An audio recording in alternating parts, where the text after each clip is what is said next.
Hello and welcome to Poker Stories, a podcast brought to you by Card Player, the Poker Authority, and hosted by me, Julio Rodriguez.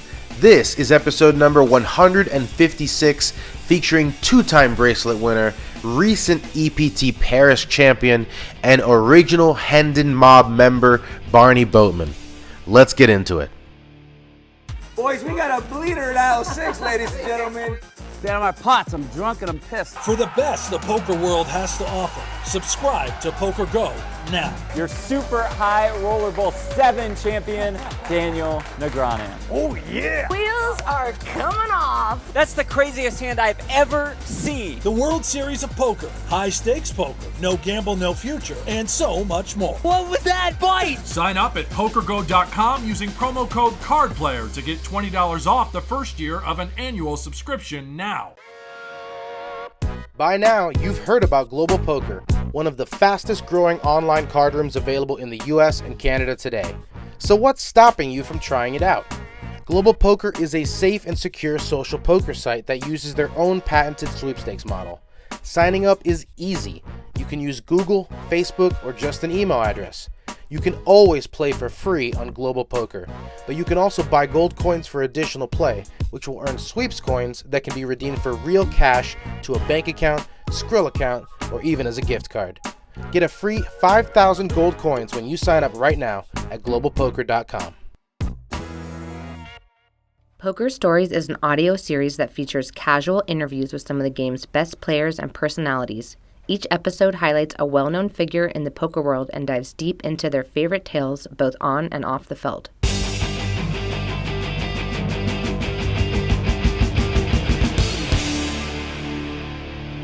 Barny Boatman always loved poker, but it took him a while before he decided to make it his career. After ditching school, he traveled the world, living in numerous countries and working a variety of jobs that included a factory, bartending, journalism. He taught English. He was a computer programmer, a board game inventor, and even a professional movie reviewer. But then Barny and his brother met Joe Beevers and Ram Vaswani, two other poker players in London, actually in the area of Hendon specifically. And the four of them formed what would later be known as the Hendon Mob. The group traveled the circuit and grew in popularity, eventually creating a website that would later become the self-named Popular Tournament Database. And Card Player's database is also great. Disclaimer there. Barny made some noise here in the States at the WSOP, making 3 consecutive final tables. But the bracelet would elude him until 2013 when he took down a $1,500 no-limit event for more than $500,000. He followed that up with another bracelet at the WSOP Europe series in Germany in 2015, but his biggest score is also his most recent, taking down the 2024 EPT Paris main event for 1.3 million euros. The Team PokerStars Pro, at 68 years old, is now the oldest EPT champion ever. Anyway, that's enough intro. Let's get to my conversation with Barny Boatman. I'm joined now by the one and only Barny Boatman, who is, I'm sure, still riding high, fresh off of his victory at EPT Paris. How you feeling, Barny? You still coming down? Well, like you say, yeah. I mean, it's still very fresh, very exciting, and particularly since the upshot of it has been this arrangement with PokerStars, which I'm very happy about. So it's all good news here. That's right. Not only do you take down the record-setting, what was it, like 1,700 players or something like that in that field? 1,750, yeah. But, I'm sorry. Right? Didn't want to short you, those 50 players. Well, as long as you don't want their names and addresses, we're good. I don't mind about it. There you go. 1.3 million euro.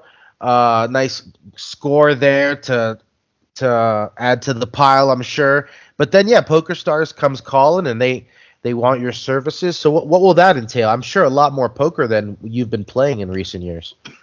Yeah, I mean, as it happens, my life has kind of changed a little bit to where I've been able to start playing a bit more. And that's actually why I've started playing EPTs for the first time in a very long time.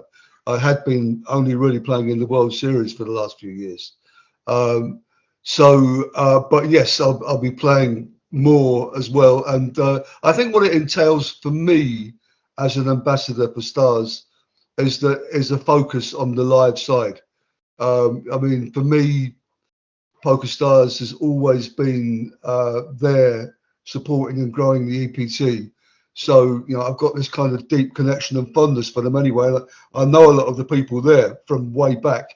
So it makes sense. I mean, they've already got a lot of real hotshot young players who do the thing online. I can't even remember what it's called. And that they explain all what they're doing and in GTO terms and all the rest of it. And they don't need me for that. But I think I think I'm a kind of link with the recreational game and with another generation. And I've got that enthusiasm for the live game, and I'll be encouraging people to come along and enjoy all those events around Europe. Well, we'll talk a little bit more about your plans for the future. But first, I want to go back to the beginning, because in this show, we like to explore the past and see how you found the game. Barny MP Boatman. Is Barney your real name or a nickname? It's my real name. What does MP stand for? No, just M. I don't know where you got the P. I'm staring at your Wikipedia page. Really? You know what? I didn't. People do come up with stuff on the Wikipedia page. I didn't write it. I don't know who does it. It's very nice. Somebody sort of randomly picks up bits of snippets from interviews and stuff and puts them in there, and then they become the real, the gospel truth about me. I think by and large the things that are in there are true, but they're quite selective. Man, I wonder what that P stands for. What they thought it would be. Maybe I'll insert Phileas or something. How about that? Maybe pretty, princely. It could be an adjective. Yeah, but it's not a real thing. But I mean, there are people who just have letters, aren't they? Maybe it's like the P and P Diddy. Exactly. Oh, we don't want to talk about him these days. Okay. Tell me about Archway. You still reside in Archway, right? I do, actually. Yeah. So my brother Ross and I kind of bought this house between us, or we bought like 2/3 of it between us, and we both had. He lived downstairs from me, and we used to have a game known as the Archway game, funnily enough, and that was when we weren't that serious. We loved the game, but we weren't playing it. We weren't going to casinos. We didn't know about tournaments. We didn't know about people taking drops in cash games and stuff like that. We just had a friendly recreational game, and that would have been in the early 90s. And then we gradually, we got more serious about it and graduated to the Hendon game. What do you want to know about it? Sorry. Well, it's interesting. You've lived all over the world, but you born and raised in Archway, and the fact that you went back there. What was it like growing up there? So I was born and raised in a neighbourhood called Somerstown, which is not far, but it's London. Yeah, and but yeah, my place in Archway I've had for, I guess, over 30 years, and it's lovely. I mean, I'm actually thinking about moving now. I don't know if you know, I've come into a bit of money lately, and I'm thinking of upgrading to where I've got my own front door and somewhere to park a car where people don't back lorries into it in the night. But it's served me well, this place, and it will be a wrench, but I think it's probably time to get a house, actually. Well, space is a premium for sure. What was it like growing up? Obviously we're going to get to Ross in a second. You had a sister as well. What were you guys getting into as kids? Because I read that you were, not the studious of youngsters. That's true. Nor was Ross, actually. I mean, Ross kind of knew from very early what he wanted to do, so it sort of didn't matter in a way. but like I didn't so much. I mean, I actually did try my hand at acting, but I guess I either didn't have the looks or the talent or something. It didn't work out for me like it did for Ross. But when I was at school, I only knew that I didn't want to be there really, and so I wasn't there very much. And I was expelled at the youngest age that you can legally expel someone from school. What was that? And was it 15 or 16? I think I may have just turned 16, because they raised the leaving age round about then from 15 to 16. So I'm not quite sure. I did a lot of things. But I did a lot of jobs. I don't even remember them all. I worked in a factory. I worked as a van driver. I was a barman. I had this job delivering filing cabinets up flights of stairs, and I did a lot of stuff. But then I got into things that were more interesting. I did a bit of journalism, wrote film reviews for a while. I became a teacher incredibly for a while, and I taught communications and numeracy to kids like me who kind of dropped out of school. And then I was an English teacher in Barcelona for a while, and I worked in a law centre, and that was really interesting. I learned a lot about housing law and employment law and benefits and stuff like that. And I used to represent people at tribunals, and that I really enjoyed because that was kind of talking and arguing, making your case, making someone else's case. And that was something I did for a fair while. But the thing I did for the longest, actually, I did one of these courses they have for unemployed people where you train in a skill. And I trained in my late 20s, was it, I think, or maybe my early 30s. I trained late 20s, yeah, to be a computer programmer. And I was quite successful at that. And I had a job for quite a long time where they sent me around the world helping to set up their systems.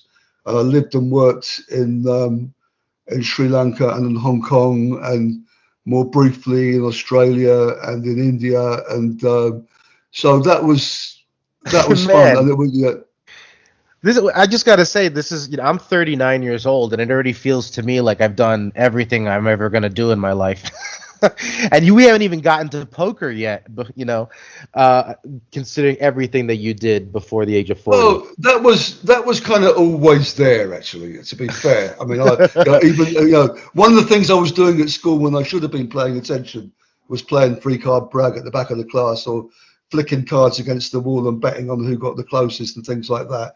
And I used to invent board games. And actually, one of the things I rarely get to mention or remember to mention when I do interviews about the genesis of the Hendon Mob and all that kind of stuff is that I was involved in something with my sister back in the early to mid 90s called Channel Siberia, which was there was the very first internet cafe in the UK was called was the Siberia Cafe, which was a play on the word Siberia with a C for cyber. and that they actually, the people who ran it had this idea in the very, very, very early days of the internet to produce a kind of like a sort of TV channel on the net, in the sense that there were sites where things happened at certain times that people would tune into and join in with. And they invited certain people who had interest in certain areas to come up with shows, in inverted commas, for this channel. And there were sites with interactive aspects to them when there was no interactive sites. And there was someone who did a great one about pop music. Someone did one about fashion. Someone did one about food. And I did this thing called Play the Game, which it looked like a board game.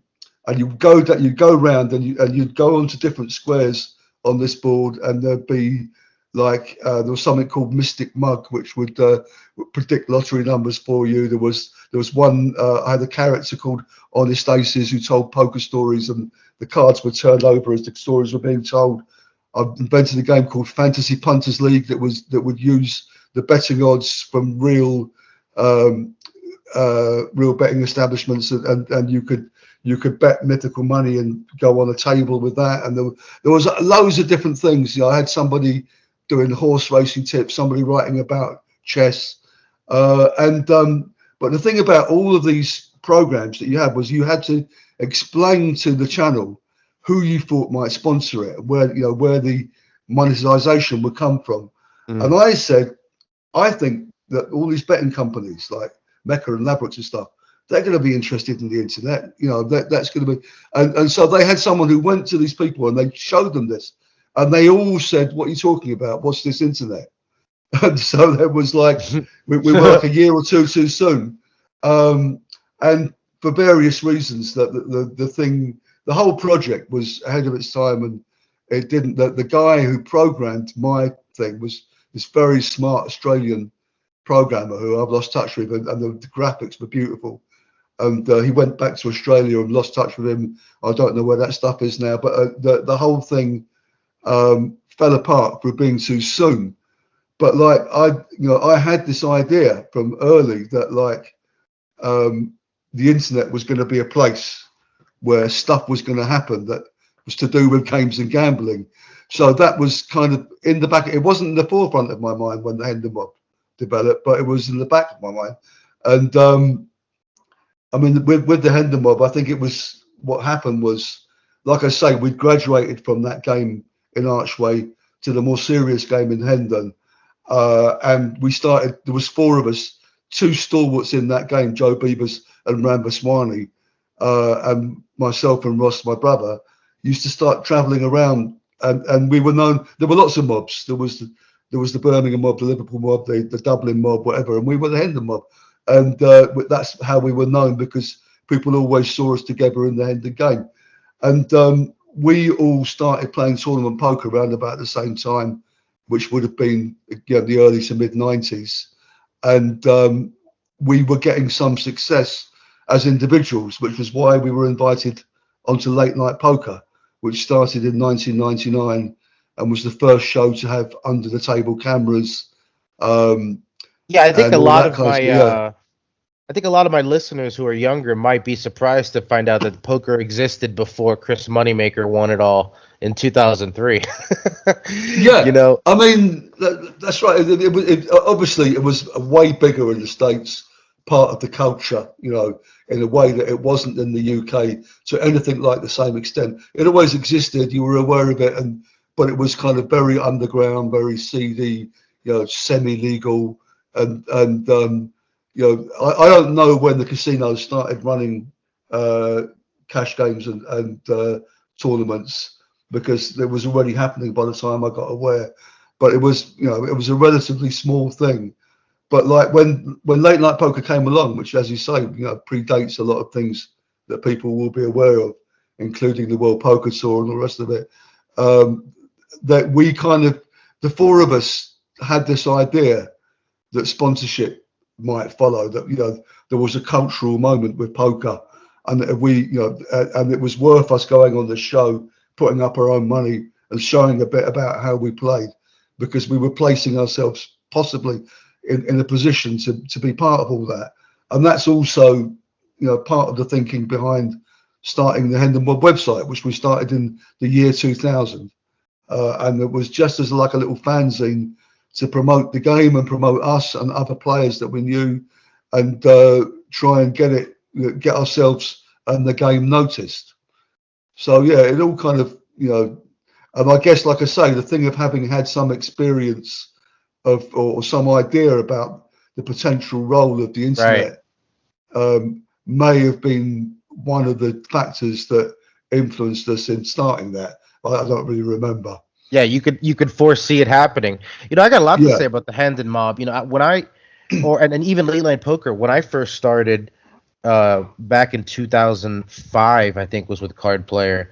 The first thing I did was go back and watch as much as I could. I used to download old episodes of Late Night Poker, so I was very familiar with Jesse May's voice, and seeing you and your brother and Ram on there, and you even did commentary for it at one point, right? So you saw the episode where Jesse May said something, did you? That's very rare. Usually you couldn't get anything out of it. Yeah, no, I did commentate for a while.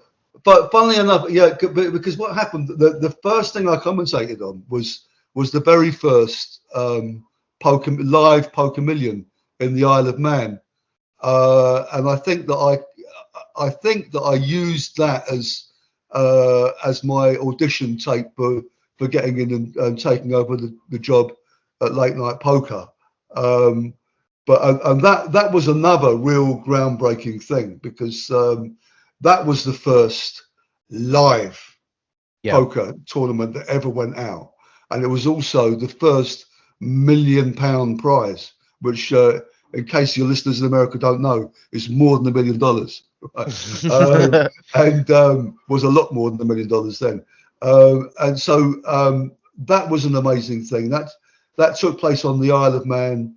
And a lot of biggest names in poker come from America, came over, and they had the guaranteed £1 million first prize, which was a bit of a problem because they didn't have enough players to really make the guarantee and have a lot of prizes below it. So they had to kind of make sure there were some prizes and to guarantee it in order for the thing not to collapse.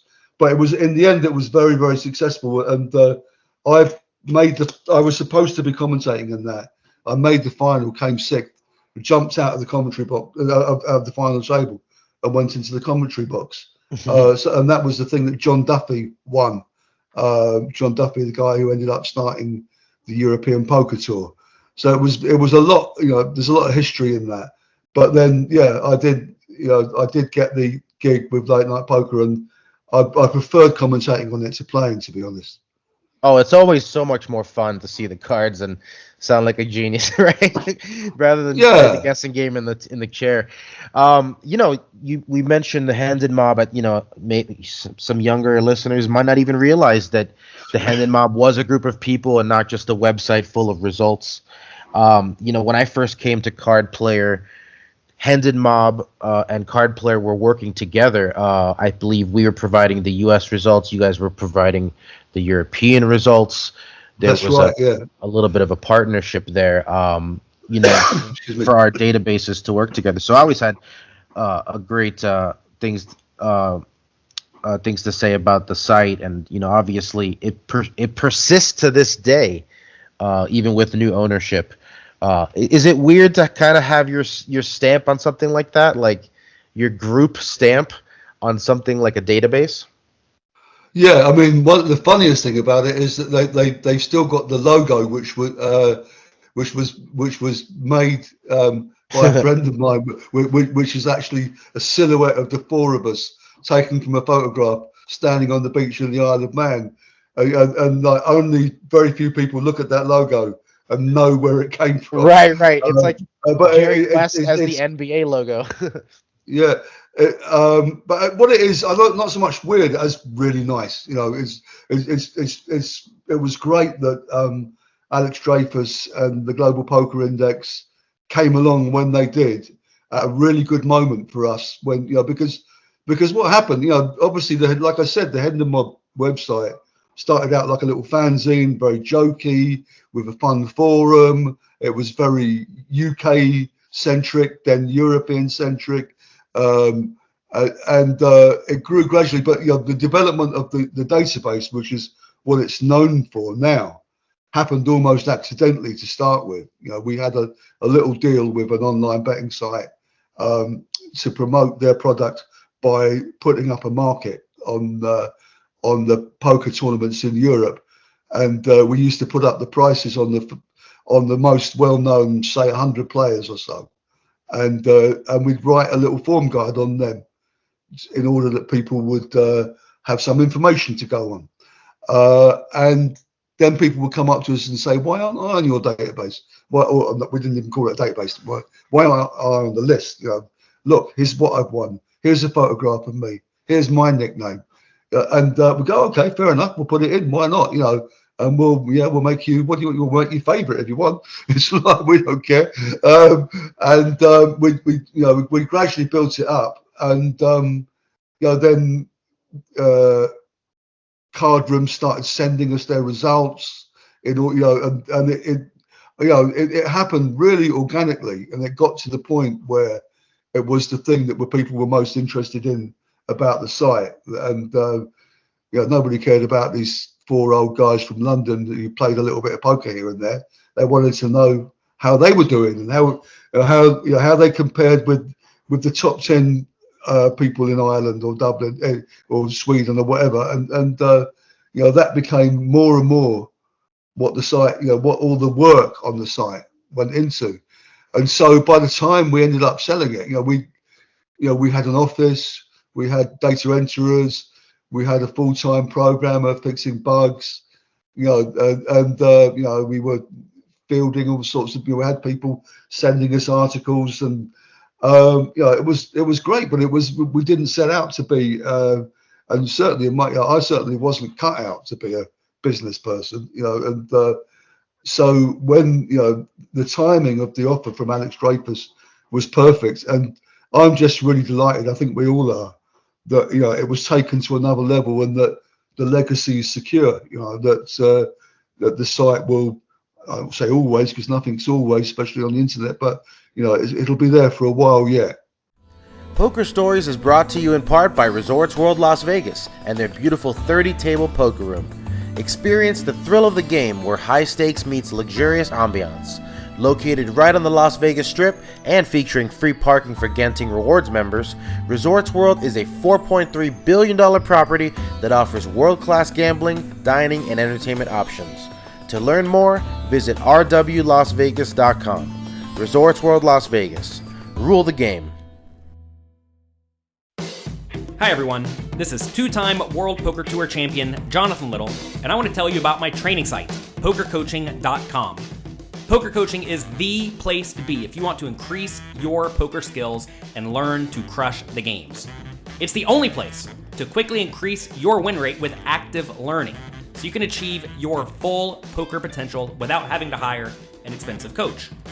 Right now, podcast listeners can score a free membership by visiting pokercoaching.com/cardplayer and get access to top training tools like our interactive hand quizzes, our 7, 14, and 30-day challenges, and a roster of elite coaches such as Matt Affleck, James Romero, Burt Draftganger Stevens, Michael Acevedo, and dozens of others. Again, that's pokercoaching.com/cardplayer to get your free membership right now. Yeah, I want to talk about that. That you mentioned the 4 old guys from London. There really wasn't a ton of people making the trip out to the World Series of Poker, from your part of the world back then. I mean, you had Devilfish. I think Simon Trumper was around. A few Irish players. Padraig and Andrew Black, but there wasn't a. It was real pioneering shit. To go head out west and play with a bunch of Americans out there who at the time were smaller fields and the best in the world. Now you could justify it a lot easier because the fields are softer, they're gigantic, but I don't know, it took real balls in my opinion. Well, at that time there wasn't really anything else, like the main event at Vic, which was the biggest casino, card room, certainly in the UK. They'd have a main event once a year for like 500 quid or something like that. The big thing was to play in. There was only one $10,000 event happened once a year in Las Vegas, and we're hearing stories. Like you say, a few people like Surinder Sanar and Dave Williott, were coming back and telling stories about it. But also, we were starting to read, books like Big Deal by Tony Holden and The Biggest Game in Town, and books not about how to play poker, but about the characters and the romance and the life. We were very taken with it all, with the idea of it. And what happened to me was that I actually won a ticket. I mean, Ross and I actually had been to Las Vegas one time as part of a sort of road trip that we did around the States, and which was supposed to carry on from Mexico, from there to Mexico, but we got stuck in this high-low Omaha game at the Plaza, and played for 3 days non-stop until we were completely broke and had about an hour and a half to drive back to LA for our flight. So that was my first experience of Vegas. But then a year or two later, I won a prize from my local card room for having got the most points in the monthly tournaments. The prize was a flight and hotel in Binions, where the World Series used to be held. And I went there with no money and just kind of played a little bit of cash and watched the game and was very excited about it, very excited to see who was playing in it. And it just seemed, the idea of putting $10,000 on the table was unfathomable to me then. I think I went there with $500 or something like that, and it was like a different planet. But then when I went back the very next year, I won a multi-table satellite for, I think, $225 or $250 or something. And first prize, well, I won a seat in the main event. And I celebrated like I'd won the world championship already. Mm-hmm. This was huge. I've very rarely been as excited about any result in any tournament as I was about winning a seat in the World Series main event. And since then, it's just been like, well, it's just unmissable. And it's become better and better. As you say, the field's bigger. It's like a bucket listing for a lot of people. It's not just the hardcore. I mean, even then, even when, in 2000, when I had a really, really deep run in it, and a real good shot, there were 650 players or something like that. That was a huge field at the time. And they weren't all top players by any means. And, it already felt like, really, if you ran good, why not? And the only reason I can't, when I say to myself, why not now? I just say, well, because it's like 12 days and you're knackered. It's very, very hard. I haven't missed one. But when I get knocked out, it's usually the first time I get a good night's sleep the whole time I'm in Vegas, and it is so shattering, but still so unmissable. Yeah. Well, you mentioned the deep run in 2000. You also had another deep run the next year in 2001. Yeah. Do you think about any close calls like that? Was there a big spot you regret? Yeah. Well, in the one in 2000, I mean, I talk about this hand a lot because there are certain hands you never forget, and for me, this it was like there was a situation because I went into the money chip leader, literally chip leader, and bookie's favourite. I think there were 45 players in the money, something like that. And I was 7-1 to win the thing, which I don't know. That meant nothing. Wow. It was just based on the chips, I guess. They didn't know who I was. But if they had, I would have been 70 or one probably. But like, by the time we got down to a couple of tables, I'd been kind of bossing my table. I had a big stack, and everything felt. You know how it is when things are going well. You just feel like that's what's happening today. Things are going well. You never learn, or I don't. I never learned that it always comes before a fall. That kind of feeling. But like what happened was that this guy that I didn't know anybody, but this guy that I didn't know came and sat on my right. So I had position on him, which really should have been perfect because he had a big stack like mine. Not quite as big, but big. Second biggest on the table. It was Hassan Habib, and he started raising every pot, and he kind of took over. I felt like he'd stolen my position at the table, and I felt like I had to tackle him, and it was stupid really because I was in the perfect spot. I could take him on whenever I wanted. I didn't have to be in a hurry. I didn't have to worry about it. It was far better to have him on my right than my left. But what happened was I picked a moment which was was a very good moment until it wasn't, and I played the hand really, really badly. I got it wrong on every street.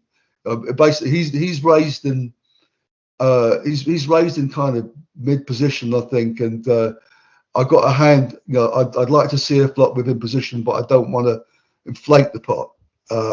If he'd been on the button, I might have raised or whatever. But I called behind him with 9-10 of spades, and I flopped what we called the ignorant end of the. And everyone else got out of the way. I flopped the ignorant end of the straight draw, so it was like Queen Jack something. And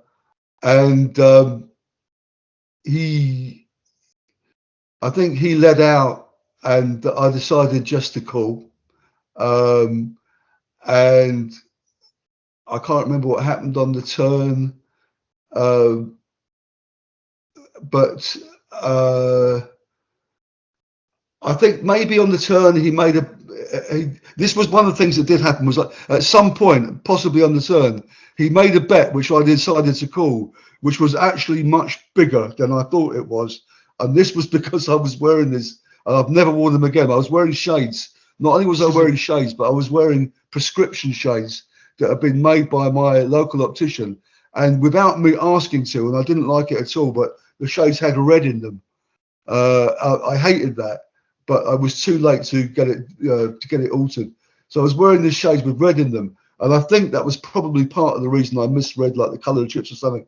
I basically called a bet that was which was much bigger than I thought it was, and so I was in pretty deep. And when the river came a blank, it came like an offsuit 4. I don't know if there'd been a flush draw or not, but it came a 4. River that changed nothing, and I think it must have been, yes, it was a big bet on the flop that I called it. Gone check on the turn. River changed nothing. He checked again, and I kind of thought, well, I never thought he had anything in this pot.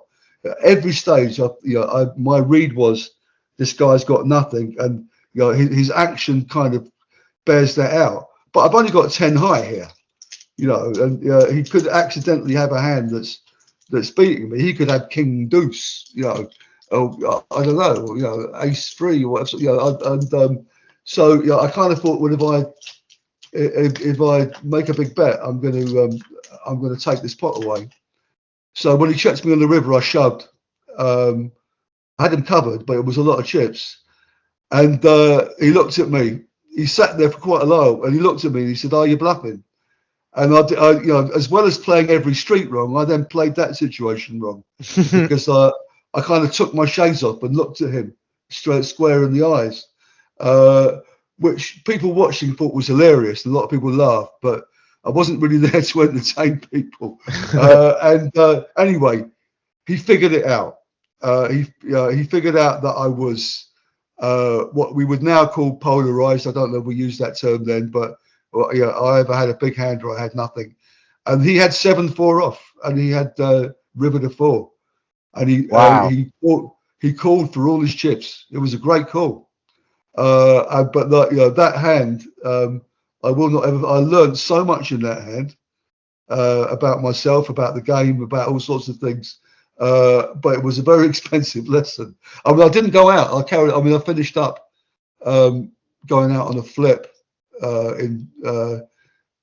think that was on 3 tables, and then we went down to 2 tables. But I never had the chip position again after that. So that was of all the hands from that era.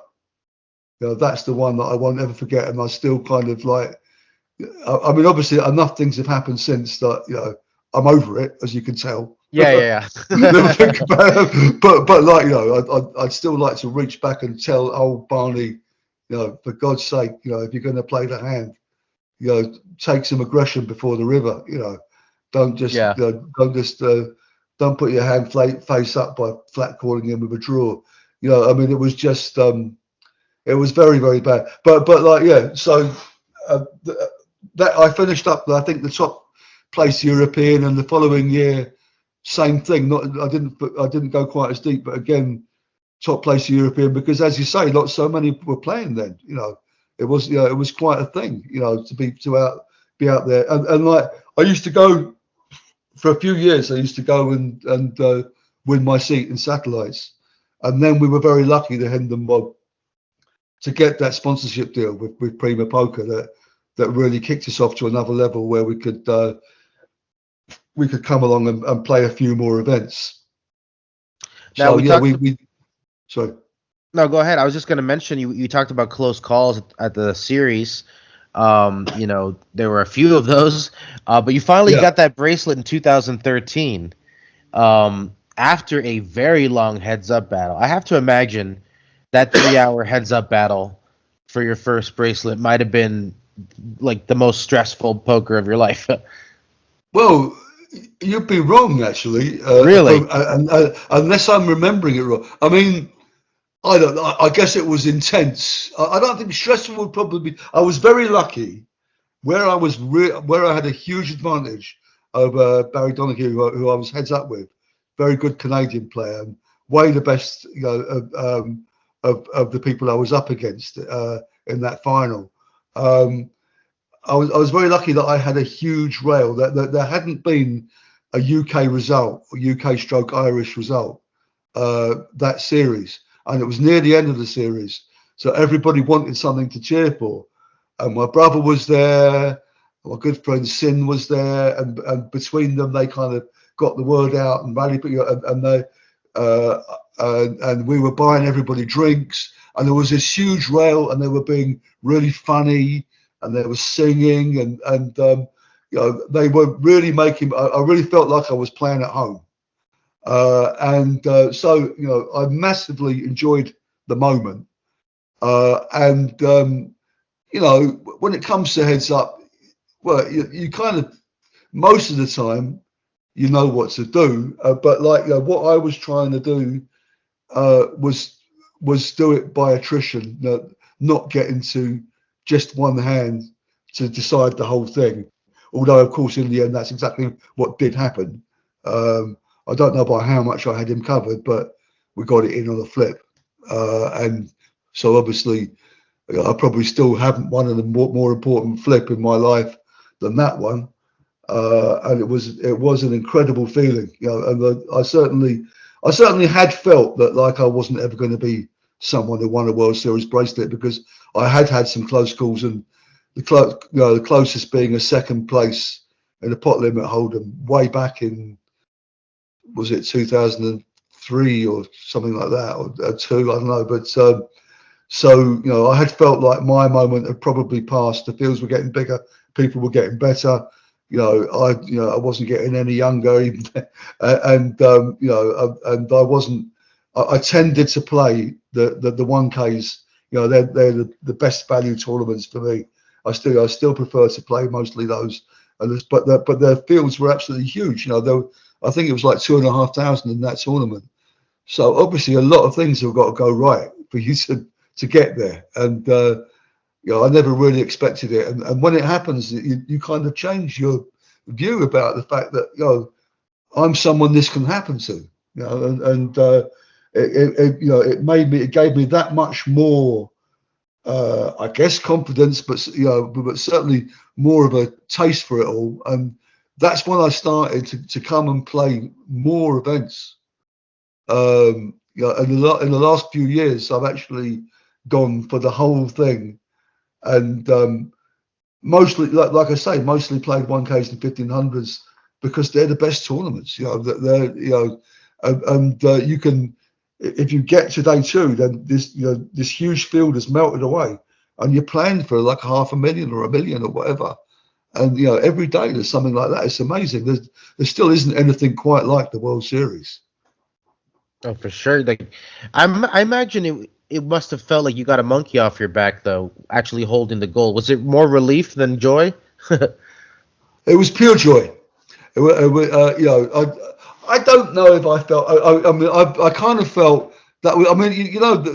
The British, we feel very differently about people who don't win. We've got a special place in our hearts for losers. I just kind of felt, that's who I was. I was like a typical, not quite as good as the really good, but I could hold my own on my day.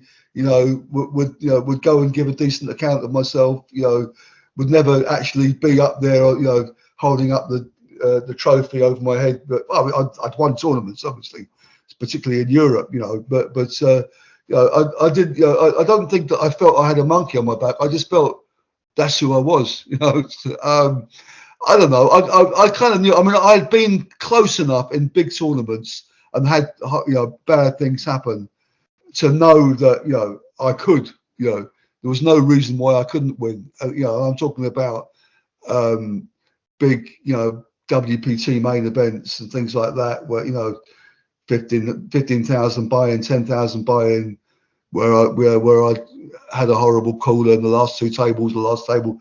So I knew that I didn't enter tournaments not thinking I had a shot, but it's still, you can't quite visualize it until it happens. Well, I'm sure that helped with EPT Paris, Yeah. 1,700 players. How many days was that tournament? How many times have we got to go through this? 1,749. No, I mean, how many days? No, I'm kidding. I'm kidding. It was 6 days of play. 6 days. Okay. Yeah. That's a real marathon. Although the final day was quite a short day. We went in with 6, and 3 of us had all the chips, so we got down to 3 pretty quickly. So actually, it was quite a relief how short the final day was. But yeah, it was 6. I mean, there's 7 days, but there's 2-day ones, that was something that's they're the best. They really are the best tournaments. They're the best run. For all I say, all the good things about the World Series, that they don't compare with the EPT in terms of how good the dealers are. Absolutely uniformly good. I mean, there's some great dealers everywhere, but everybody's good. The floor, you never see the floor because you never need to, because everybody's getting everything right all the time. The schedules, the breaks, just everything is done with the players in mind, and they're very, very good at running. And it's a very deep stack, slow clock tournament. You feel like you've got a lot of time to play. If you're a player who wants to get a lot of play, I for myself, I feel like any edges that I have are more in the early stages than in the late stages. Then that's another reason why these EPTs are the best tournaments. But it's also they're in great places and at great times of year to be in those places, they pick really good hotels which are actually right on the venue that you can stay in, and the whole experience is really good. So, but to win one of those, it seems much more. I mean, for one thing, I had to kind of meet fate halfway and actually play in a couple to give myself a chance. But it seems much more out of reach than winning. Because World Series, you go there and every day you can play something which, if you have a good run on the first day, all of a sudden you're there with chips and you can see the finishing line really quickly, and if it goes wrong, you can be into the next one. So it's easy to imagine, in a funny way, getting a bracelet, much easier to imagine that than imagine winning an EPT main event, which I really, really, although, I was trying, and I was entering them thinking I had a chance, obviously. But I wouldn't have bet on it. It's like even making a final of an EPT is not an easy thing.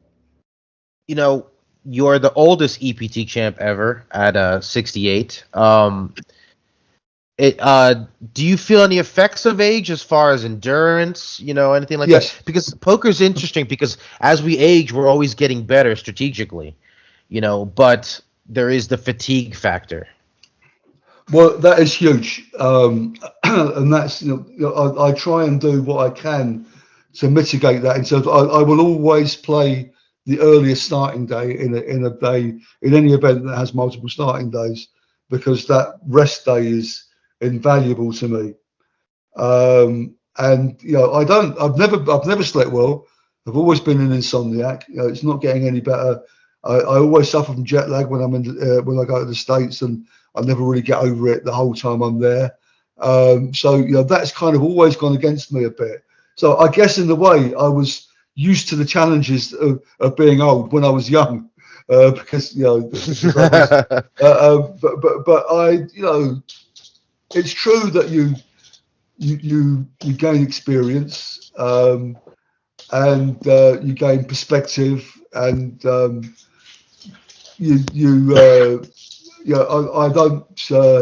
I don't get overwhelmed by situations.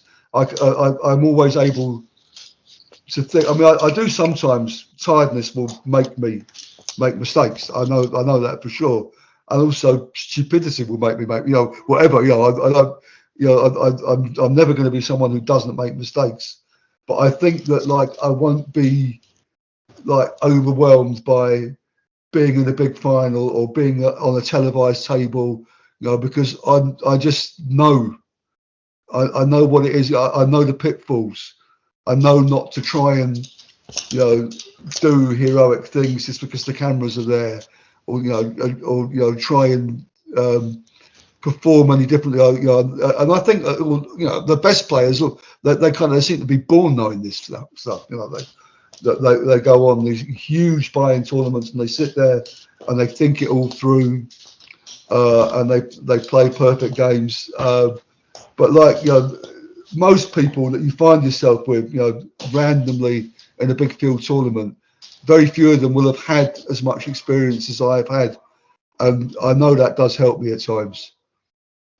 Yeah, you always have the ghost of Hassan Habib over your shoulder, telling you not to make a play, right?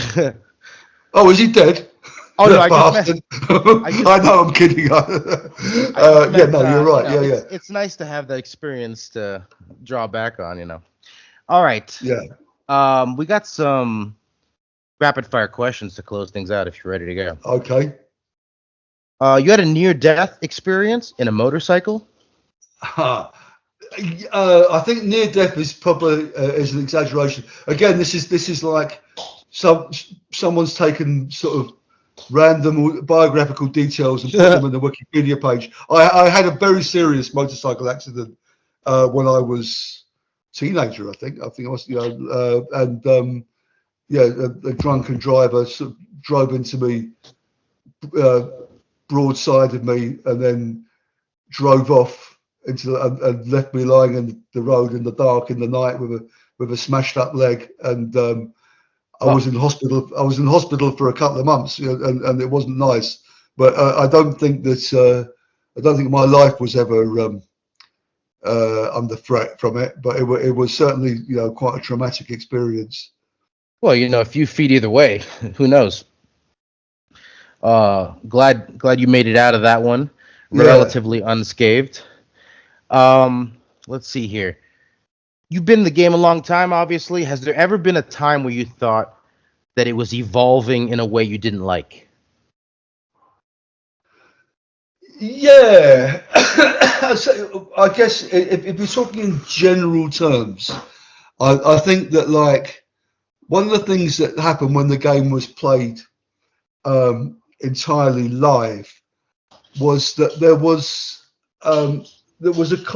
a concept of etiquette in the game, of things that you shouldn't do, even though you might, and there were grey areas between things which were actually illegal and things which just weren't right, and that's still the case. But I think that what happened with the internet was that then you got a generation of people who what you could and couldn't do, what the software would allow you to do, then became a proxy for ethics. It was like, I click this, it lets me do it.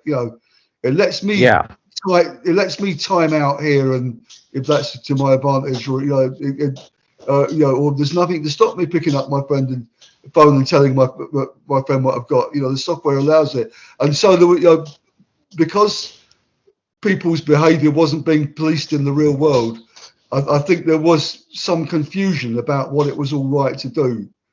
And then I guess you got things like multi-accounting and stuff like that.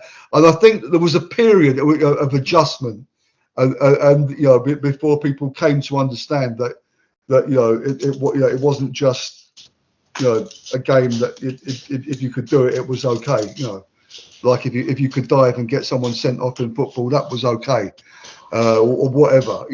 So I think that there was a time when it felt like you had to educate some players about the ethics around the game, but that's just a general thing. I mean, I think that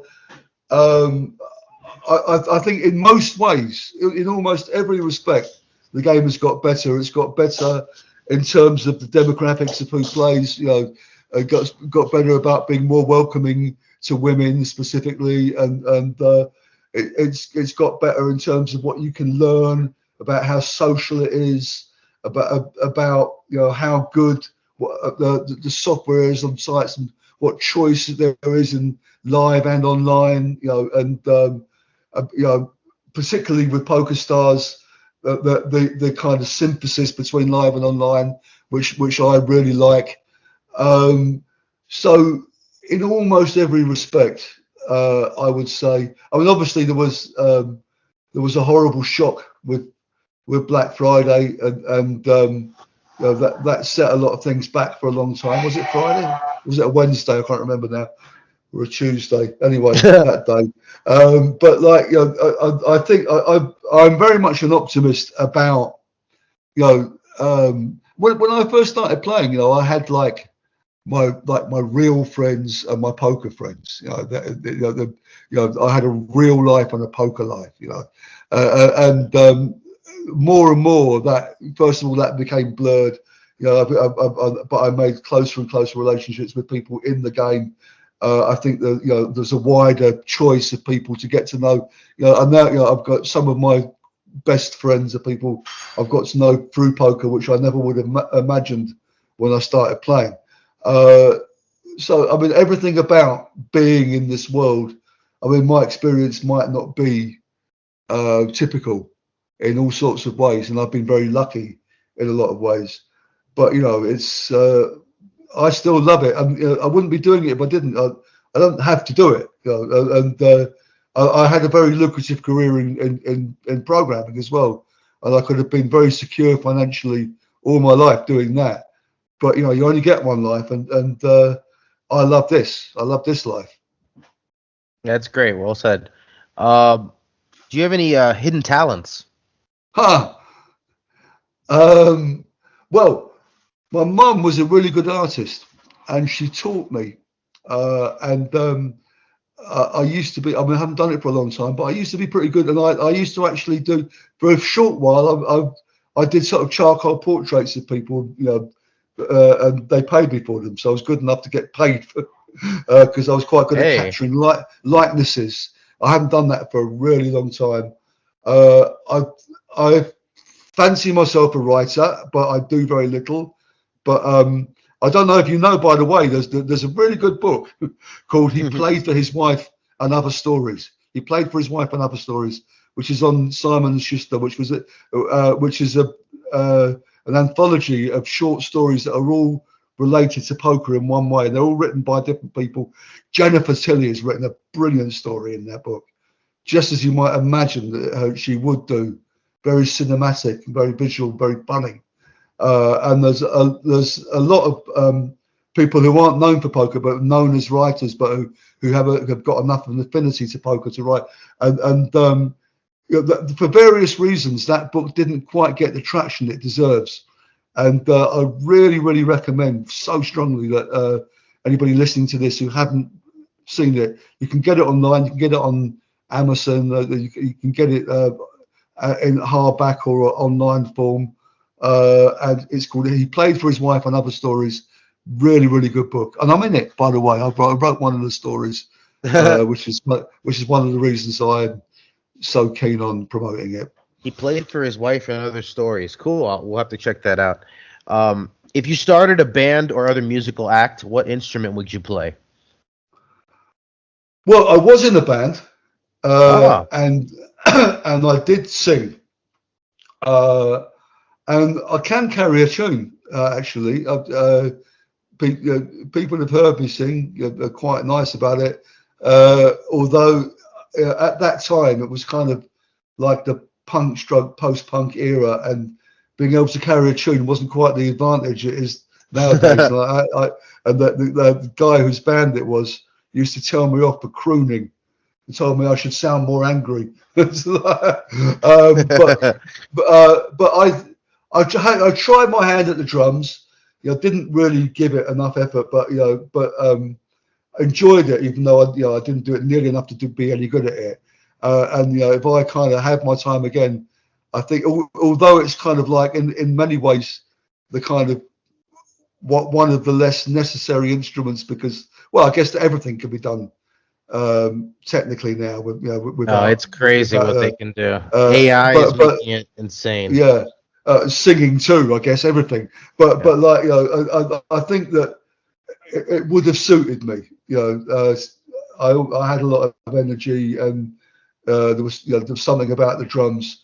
I think if I was going to play anything, I mean, I know a lot of people say that's not a musical instrument. Well, it's percussive anyway. That's kind of, it's a very, very important part of music. No, my daughter plays the drums. I love playing. Oh, right. Yeah. Works for us. Cool. That's for sure. Do you collect anything? I'd like to say trophies, but I haven't got enough of them for it to be a collection yet. Do I collect them? No, yeah, I used to collect old tins, like the really old ones that had, from Victorian times or from the 20s or the 30s. I had a really, really nice collection of old tins, and you used to be able to get them for nothing, in junk shops or just flea markets and stuff like that. And then at a certain point, people started realizing there were nice things, and they started actually making reproductions of them or selling them for a lot. And at some point, when I was moving from A to B, my collection disappeared. And do I collect? And I used to collect vinyl, a long, long time ago. I've still got a jukebox with loads of vinyl singles in it that doesn't work. But no, I try not to. I try not to accumulate. I mean, I've lived in the same place for a long time, although I wasn't here all at that time. I was in other places, but so I have accumulated quite a lot of stuff. But I've been trying to throw it out there. I've thrown out a lot of books actually, and I'm trying to prepare for the day when I finally move. Yeah, you're gonna have to make some tough decisions, I'm sure. Let's see. What about nicknames? Nicknames. Well, that's almost like a sore subject with me, actually. I mean, I've always said, I'm Barny Boatman. Why would I need a nickname? That's like, that's people remember my. One of the curses that I've got in a way is I remember everything about people apart from their names. I'm terrible at names, and people never forgive you when you don't remember their name. But it's really I can forget my own brother's name. I can, it's but like there was in the very early days of the Hendon Mob, a good friend of ours who's also a journalist wrote an article about us that helped to get us known. It's Victoria Corrin, who's also a very celebrated poker player, and she's in the Women's Hall of Fame, and the first person ever to win 2 EPTs. But she was working as a journalist, but she still does do, and she wrote an article about us, and she took this little thing. I'd written this little blurb for our site, very jokey and not serious, about us and talking about the various qualities that we brought to bear as a group of people, and I'd said that Ross, because he was an actor, so he was the glamour, and Ram was the looks, Joe was the elegance, and I was the humour, but not that as a nickname, but that was the thing that I brought to the group, kind of thing. And she took that and she made it into nicknames and kind of said, this is their nicknames, this is what they're known as. Joe the elegance, Beevers, Ram the looks, Vaswani, Ross the glamour, and I hated Barney the humour Boatman. It was a terrible nickname. I hated it, and I begged her to take it out. But she really liked it in being in the article, and it kind of like spoilt a bit of her article. She felt if she took it out, so she left it in, and then it got picked up on. It started getting used. On one series of Late Night Poker, they used it. It came up, as a caption, and I really hated it. So I actually invented another nickname for myself just to bury that one. And I started saying, "Listen, I'm known as Barny Barney. That's me, Barny Boatman." And so and people, oh, that's good. So they started using that. Well, I never really wanted to be known as that. I just used it to take out. It was the lesser of two evils. And then that, But I've always said, really, I mean, nicknames. You're not supposed to give yourself a nickname anyway. But other people give you nicknames. I mean, actually, one of the things on that original database I gave a lot of people nicknames, but as part of the thing, the blurb about them, a lot of them still get used. But no, I maintain that I don't have a nickname. Did you? Are you known for giving anybody famous their nickname? Who would we know? Oh no, there's all these UK players like this guy Willie Tan, who used to play a lot of dice, and I called him Willie the Dice Man Tan. And this guy John Cabbage is very big, and I called him John Large Cabbage, and that stuck. You know, and there's a few I can't remember them all now. No, I didn't. It was just a bit of fun, you know. I guess I was doing to them what Vicky Corrin did to me. There you go. So I guess it served me right. But no, it's whatever your question was. The answer is no. Okay. What about the best swap or piece you've ever had of anybody? Ooh. Well, Ross and I always would swap pieces. And when we were the Hendon Mob, we swapped pieces. Said we always would swap 5%. So there would have been a couple of occasions where, I remember one time where Ram and I were both in the final in Amsterdam of the what do you call it, the Dutch Open or whatever it was it was called. The Masters Classics. Oh, the Master Classics. Yeah, thank you. So it's not just people whose names I can't remember.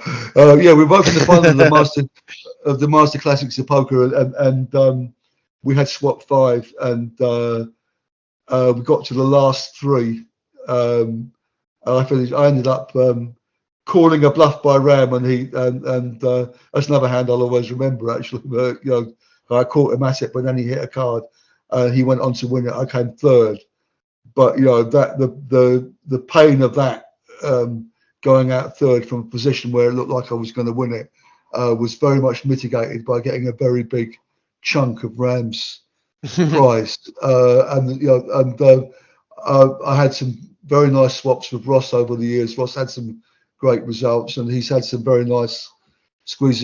He had actually, funnily enough, if it's a tournament he's not playing in, he'll buy a bigger piece of me because we always felt that, like, when we were playing in the same tournament, it was kind of a little bit unethical to swap more than about 5, because it might influence your play too much, even though you didn't want it to.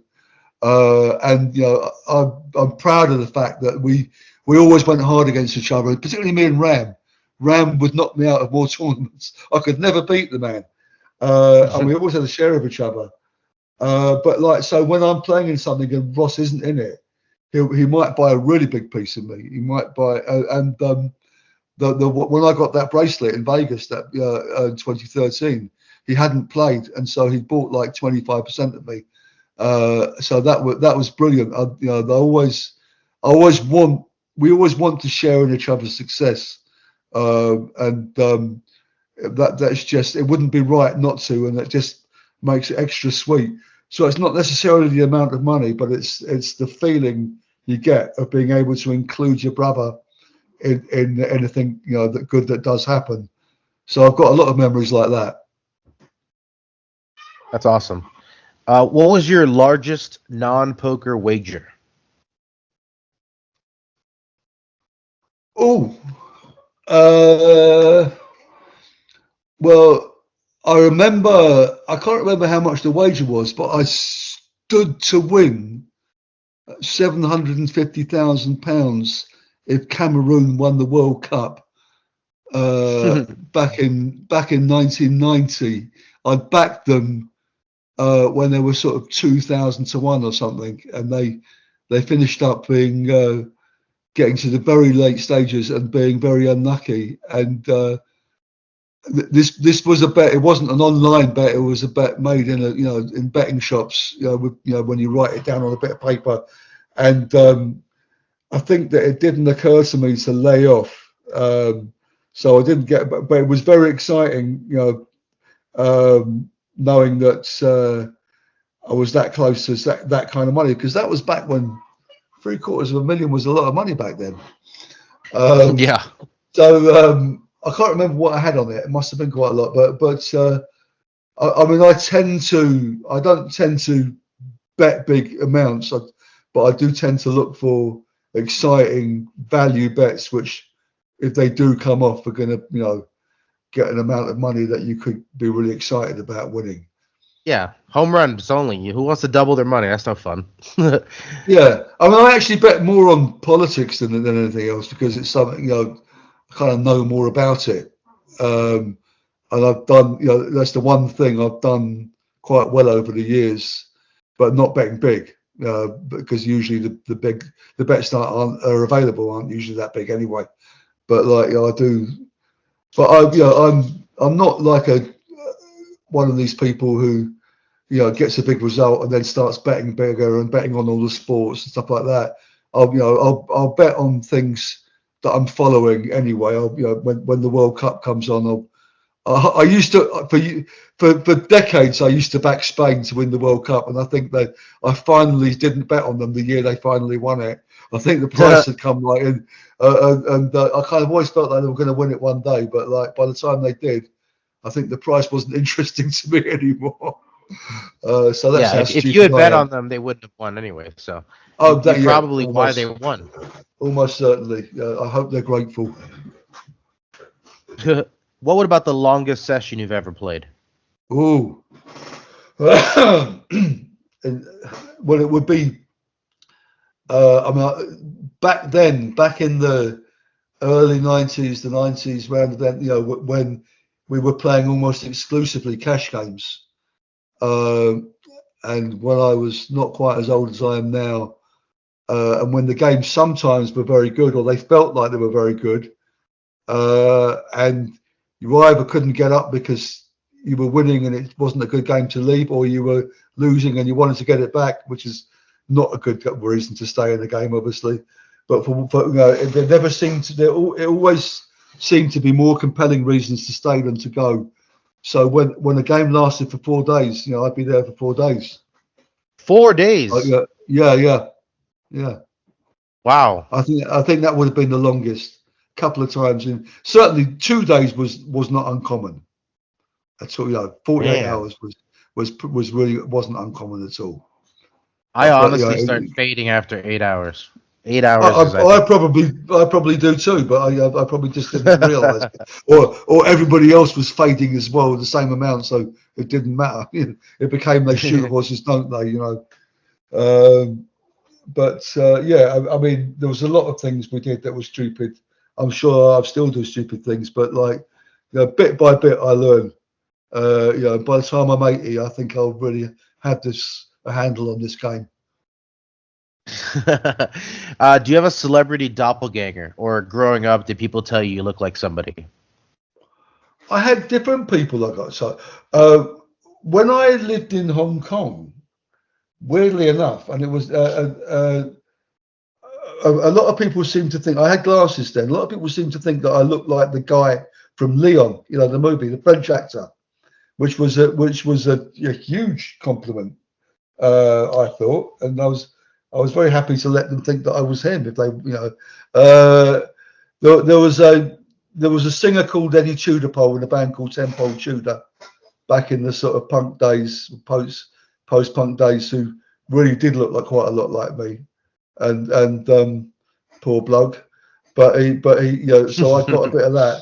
And in poker, quite bafflingly to me, and I really don't see it myself, but I often get accused. Even now, he's been gone for some years.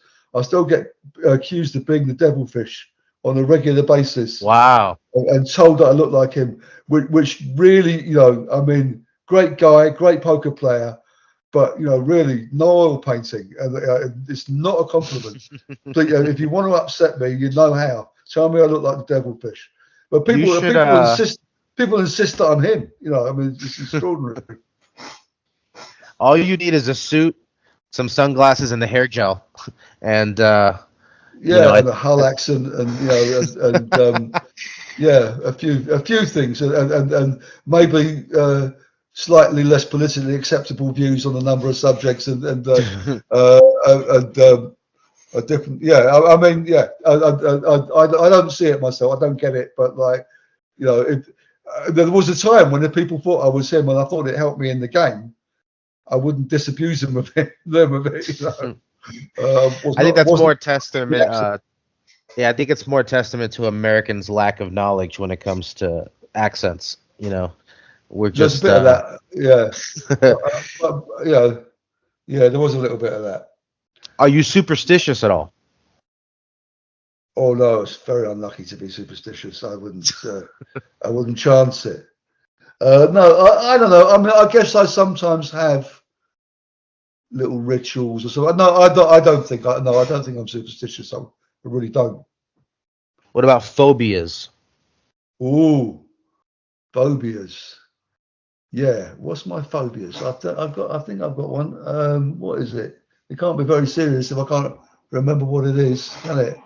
Have I got a phobia? Do you know what? No, I don't think I have. And He's fearless. It's not the same as being fearless. Not having phobias. I might get nervous in situations where it's entirely appropriate to be nervous. But I don't have any. I don't think I've got any irrational fears. Which I've got plenty of rational ones. Yeah, I think there's plenty to have these days.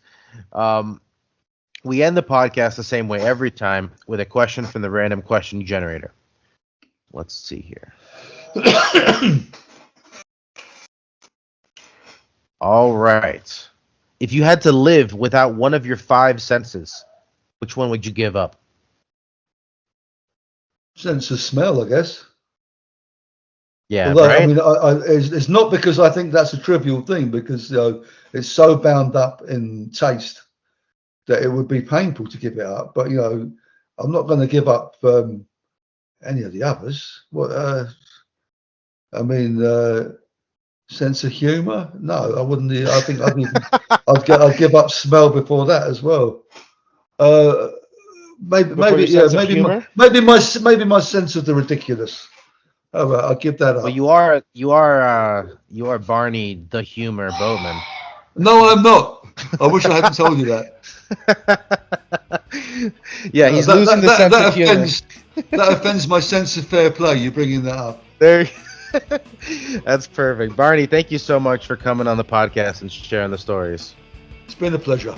That's it. That is the show. Thank you once again to Barney for coming on. You can find him playing online at PokerStars and also at every EPT stop.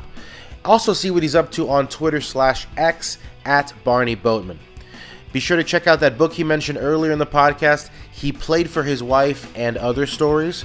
And you can also find us at Card Player Media and check out everything we have to offer over at cardplayer.com, including the tournament database, the latest poker news, a poker odds calculator, and of course, Card Player Magazine. Until next time, thanks for listening.